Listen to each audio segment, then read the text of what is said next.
everyone. Welcome to Humans of KOVAI podcast. And I'm your host, Surya. I'm here with Mr. Dheer Bimari. And Dheer is someone who's got many roles in his life. He is a finance enthusiast. He's a sportsman. He's an entrepreneur. And most of all, he's the founder of the Crypto Classroom, a platform that he aims to, educate people on crypto investing and also the future of money. So I'm sure you and I are both keen to know more about him. So let's get straight into it. Welcome, Dheer. Thank you for having me on the show, man. Thank you. Our pleasure. It's a pleasure being here. So, Dheer, you moved from M&A advisory at KPMG to entrepreneurship and crypto education.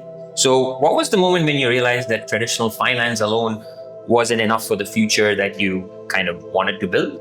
So honestly, the day I started working for a corporate company, KPMG in Bangalore, initially it was exciting, but 2 years in, I felt like, this was not it for me. And experiencing everything that I worked at the corporate firm, I realized that if you want to make it in life, traditional finance is not for everybody. Okay, it's only for the rich and only for those who can afford it.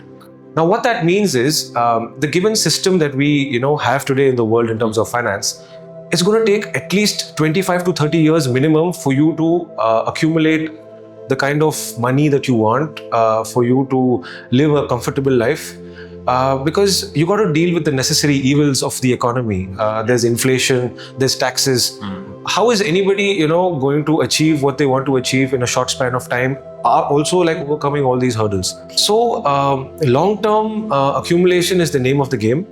And that's when I realized that this is not going to work. Like, you need to do something else in order for you to get somewhere at some place in life. So me working at the company and leaving that company was the turning point in my life when I decided that, okay, this is not the way. I need to do something else. Okay. So that's how I got into educating myself about things apart from traditional finance. Okay. Got into crypto. That's when I heard about crypto. Okay. And yeah, man, it's been what, 9 years now. Wow. Yeah. Could you tell me more about the Crypto Classroom? How did you start and what was the idea behind it? Yeah, so tell the world. Yeah, so definitely. In fact, I got into crypto in about 2018. Okay. Like, a friend had told me about crypto, about Bitcoin actually, in 2017. Okay. But I actually forgot about it. It was just like, we're having a conversation, you're telling me something about Bitcoin. And I was like, okay, cool. Yeah. But no, nothing, no action was ever taken about it. And next, in 2018, I stumbled upon it again through other sources. Okay. And I was like, hey, I remember somebody telling me about this.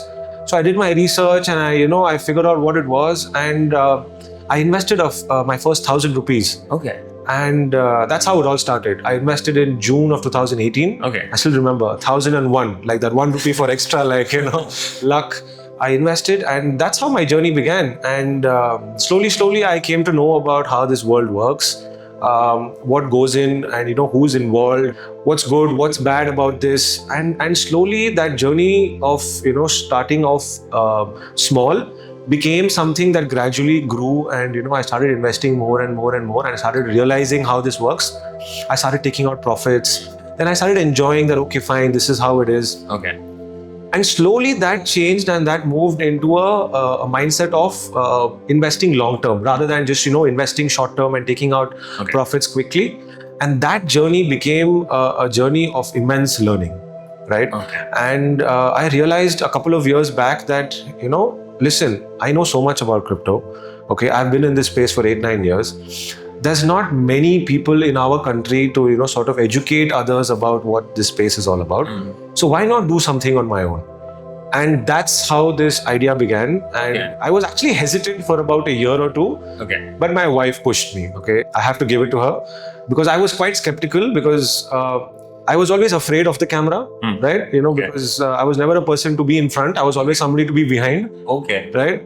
And then my wife was like, no, you have so much knowledge, you have to do something about it. And that's how I sat down and I sort of worked on this, and that's how the Crypto Classroom came into being. Oh, wonderful. Yeah. She's your biggest supporter. Of course. Very sure. Yeah, of course. That's great, man. Of course, my parents, my family, my wife. Yeah, of course. Yeah. Oh, wonderful. You've learned all about crypto throughout your journey for the last few years. Yeah. As in, you're still learning, are you? Of course. Yeah. It's an everyday process. Okay.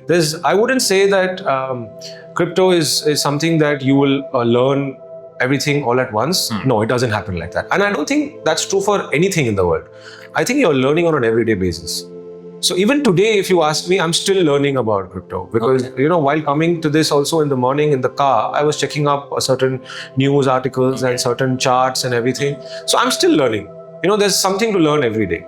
And that's what keeps me on my toes, in this industry, because there's something to learn every day. Okay. Because it's still very relatively new to the world. Right? Yep. It's not something that existed for like hundreds of years and 500s of years, like how gold or how traditional money was developed. So this is also new. So along the way, even we are learning every day, and that's like a biggest plus, I would say, about this industry. Okay. Yeah. For anyone, then why do you think people struggle with money though? Like, is it the education bit, the system? What do you think? See, I think it's a combination of a lot of things, right? You can't just single-handedly point out that the education system is at fault, or psychology is at fault, or the person involved in it has a lack of something. No, I think it's a combination, right? Just to put things into perspective. In school, like when you're studying in school, like who really teaches you about real world finance? Who teaches you about taxes? Who teaches you about inflation, deflation? Yes, theoretically you learn, right? But what's the practical use? There's no practical knowledge, right? That is number one. Number two, as you finish school, you head into college, you study about finance, right? And then after that, after you finish your college, you enter the real world where you actually come face to face with the system as to how, things work. Yeah. And that's when you sort of are grappling for, things where you can understand and where you can sort of try and do something. But you have to understand you are going to be new. Right? It's going to take some time for you to understand. So everything with regards to money in our current system takes a lot of time for somebody to realize that, oh shit, this is how it works. Okay. Nobody's going to understand money and finance and the world order at 18 years of age or 21 years of age. Like, it has to be somebody with an immense interest, from a very young age in finance to actually learn something at a very, relatively younger age. Yeah. But for a normal person who has no idea, or who has no interest also, the life teaches you as you go along. And by the time you go along, it's going to be 20, 30, 40 years. So I think it's a combination of a lot of factors that, people are unaware about how how finance works, about how money works, right? And till today, if you talk to a general person outside, just to ask him or her about their public awareness about finance, I don't think you're going to get specific answers to your questions. You'll probably get a general overview. Yeah. But somebody without an interest will not give you specific answers. So yes, it's a combination of the system in which we run, right? The lack of education from a young age. And also psychology. Psychology plays a huge role. The mind plays with you, right? Yeah. Like the mind sees that, okay, you're earning a quick buck. You'll be like, okay, I want more of that. But it's about pacing it out, and it's about understanding the kind of system that works. Okay. So, yeah. Would you have any source of inspiration that you like to share with us, like your inspiration for how to work with money, or was it someone in particular, or a book, or it could be anything? To be very honest with you, my fascination towards money also started very late. Okay. Like for me, personally, relatively very late. Okay. I would say it started when I was 19 or 20. Oh, wow. Okay. Okay. For me, that's late. I don't know about the general public, right? I would consider that very late, because knowing what I know today, if I had started earlier, I would have been in a much better place. Okay. Right. That's the perspective that, I carry. My biggest inspiration was first, of course, my father. Okay. He taught me everything that I need to know about life, about money, right? No MBA could ever teach me anything about life and money than working with your father in a business will ever do, right? This is something that is my biggest takeaway. And then, of course, life in general teaches you, right? Yeah. Because you go through so many experiences. So many internships that I have done, my entire college education, my entire corporate job also was a big learning, So I wouldn't necessarily point out or be specific about an inspiration. For me, life is an inspiration. Okay, nice. But the main one in that is my father. Oh, wonderful. So, yeah. tell me about the sports side of you. Like, were you always a sportsman? You wanted to be someone maybe in the cricket team or play forever, or did money come in between, or were you trying to juggle everything together? Or what's that journey? I mean, that's a very interesting question, and sort of like a very emotional one for me, because I was always a sports enthusiast from the beginning. Okay, I started playing cricket when I was 8. And my father put me into cricket because he could see that I was always, running around doing something or the other. So he put me into cricket, and that was it. Like I clicked immediately with the sport, and I played professionally until I was 18 for my districts and my state teams of all age categories, 13, 14, 16. That's great. Yeah, so I've had a very sporty childhood. Okay. Yeah. Right? And trust me, there was no money involved. Okay. Right? Okay. So it was only sports. And I had, of course, every child who plays cricket has a dream, of playing for the country. Yeah. Right? Because you watch your favorite stars on TV and everything, and then you get inspired. So I've always had that inspiration while I was playing, that I want to play for my country. And unfortunately, for whatever reason, it didn't work out when I was 19. And then my life took like a different turn after that. Okay. My life went into the direction of something completely different from sports. Corporate job and internships and working with different investment firms and ad agencies and stuff like that. So it was like a complete shift from what I was doing to what I ended up currently. And I mean, my only regret in life is in fact, I'll always have that for the rest of my life, that I couldn't continue playing cricket and probably my dream of playing for India one day will never happen. But fine, life has different plans for you. You catch on to the next plan, and then you see what you can do best. That's my motto. Oh, yeah. Nice.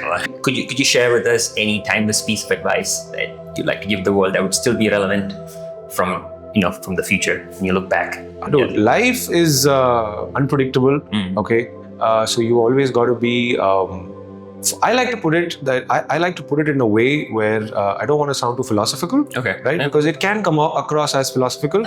You got to be aware in life. Okay. You got to be conscious about what's happening. Yeah. Right. You can't do life blindly. Right. That's one thing that I have learned, and all my experience in life has come to me relatively later on, into my mid-20s, late 20s, mid-20s. And I've learned a lot. And the only thing that keeps me going till today is that I don't want to be the version of me that I was yesterday. I want to be a better one. Okay. And however that forward, I sort of try and do that, right? Whether it's regards to people, whether it's regards to money, whether it's regards to family, whether it's regards to career, anything. Okay, anything that I'm doing, I always strive to be a better version of who I was yesterday, and that keeps me in a good space. Okay. Knowing that I'm trying to do the best is always something that works for you. And I think one piece of that advice that I would want to give everybody is that just keep going. Okay. Do your best, be humble, be kind, and just keep going. And I don't think there's anything that can stop you, from doing what you want to do. Oh. So, yeah. That's great. Thanks for sharing. Of course, man. Yeah. And I will just ask you, so if I dropped 19-year-old Dheer in today's world with maybe 10,000 rupees in his bank account, 19-year-old, no contacts at all, what would you do for the next 6 months? Okay, so that's not a lot that you're giving me with 10,000 bucks, okay? But let's see what we can make do there. So 14 years of experience that I've had after 19, if you want me to put it in it's just a sudden time bomb, I'd probably just go all in on crypto, man. Okay. Because if I had known about crypto when I was 19, dude, today life would have been very different. Okay. Yeah, man, I would probably do some research on how crypto is going. I would, to be very specific, I would pick out a few projects that are doing really well but are very cheap to accumulate, and I would go all in. And I'm a person, generally I'm a person who believes in taking risks. Okay. but I also have to measure my risk. You can't blindly take a risk, Okay. right? So you have to measure the pros and cons. And I think I would go all in on something that is doing well, which is cheap. And then I would see where it takes me next, because you can't always have a foolproof plan. Yeah. You sometimes have to take it one step at a time. So 19-year-old me would probably go all in on crypto with 10,000 rupees and see where that takes me in the next 12 months.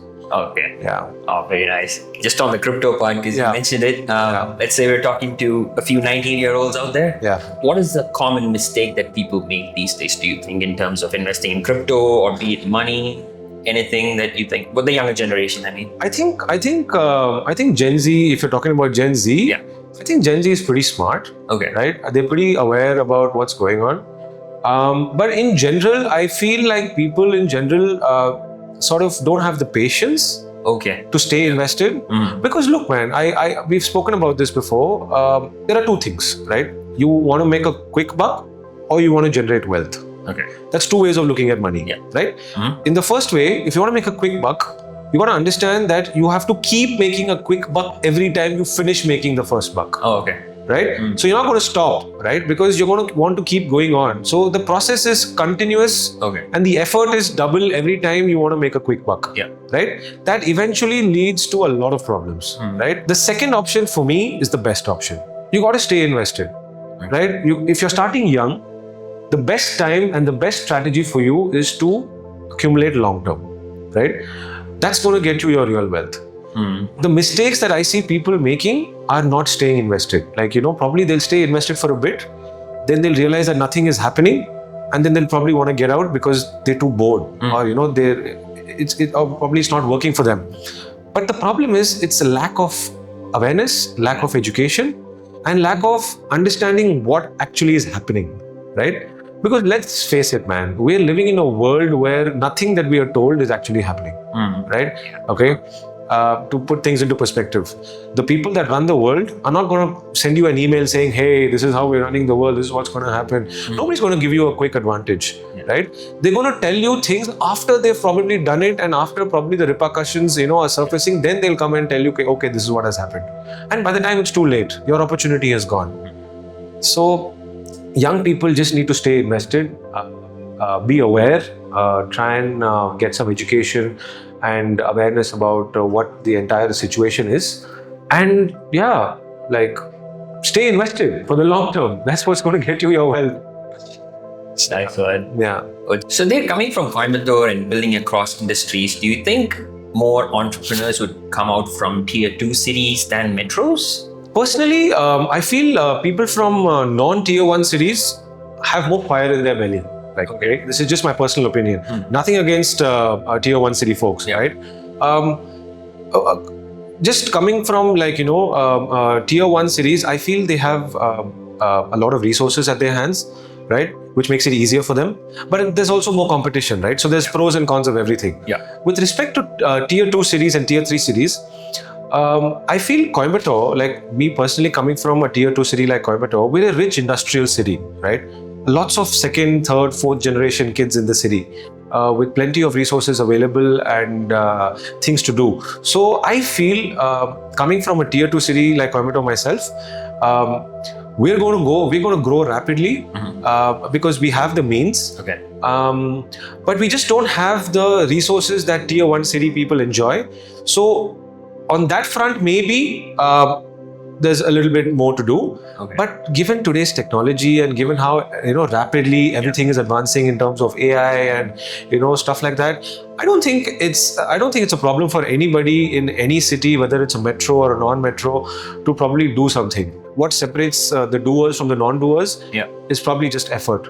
Okay. I think you just put in the effort, try and understand how to get things done, and I'm pretty sure that this conversation will not happen in 5 to 10 years' time in terms of tier 1 and tier 2 cities. I think it's all going to be the same. It's going to be a level playing field because such is the advancement in technology today. I mean, we're seeing it, right? AI, creator economies, like. Who ever thought crypto would become mainstream, man? So I think it's just effort that's separating people from doing things and not doing things. Okay. Yeah. So you've worked in traditional industries and modern digital finance. What lessons from old school business do you think the crypto world desperately needs right now? See, when it comes to understanding how the world finance runs, you got to understand that there are several factors. You can't just pinpoint one particular thing, right? The first and foremost is that you always need to do some background research. Anything that you're working on with regards to finance, right, whether it's traditional or digital, you got to understand that background research is of utmost importance. Okay. Right? Without background research, it's like you're shooting in the dark, right? But with proper background research, you're literally setting yourself up for the rest of the plan, and it's going to be smooth sailing, if you do your research well. That's number one. Number two, I would say timing, right? Look, you can never time the market, okay? It's impossible. You can never time the top, you can never time the bottom, right? But what I like to call is you can always approximate the market, right? You can always draw an approximation of where the market is headed, or how low or how high the market is going to go. You can never be accurate, but you can approximate, right? You can sort of figure out that it's going here or going there, and that's good enough, right? And the third thing I would say is patience. Like it's one thing that people need to get themselves accustomed to. Patience is the name of the game. Like without patience, you're nowhere, because if you're looking to make a quick buck, you're going to get wiped out as quickly as you came in. I mean, summing this up, it's background research, approximation, and patience. These three are a must-have. Just before we wrap up, I just want to ask you one last question. Sure. And what's your favorite role in life? Could be any role. My favorite role. At this moment, what do you think? This is the role that I like to play in life at the moment. So I've always looked at myself as somebody who should be, in terms of life in general, I've always looked at myself as somebody who's a provider, who's a giver, right? I'm not so much of a taker, but I'm a huge giver, right? This is like, to put things into perspective, when I say I'm not a taker, I don't mean that, I don't enjoy my benefits. Of course I do. But I'm more of a thinker, more of a rational person. I know a lot of people who get very irritated by my logic because I tend to bring it up all the time. Okay. I mean, I can't blame it. I can't blame them. That's how my mind works, right? I don't enjoy trivial stuff, to be very honest with you. Yeah. Okay. So my role in life is someone of a provider, of a giver, someone who takes care of things, who likes to take care of things in the background. I'm not so much of a person who likes to show myself in the front. I'd rather take the pundits and applauds from behind and put somebody else in front. Right. I'm okay with that. As long as I'm pulling the strings, it's all right. Oh, wonderful. Yeah. Well, thank you for giving us your time and all your pieces of advice for us. I'm sure everyone would be happy to listen to you more. And guys, definitely follow Crypto with DB, aka the Crypto Classroom, on Instagram, and where you can learn a lot about crypto investing and other financial pieces of advice that Dheer would like to share with you all. So thank you so much for your time, Dheer. Thank you so much for having me. Thank you.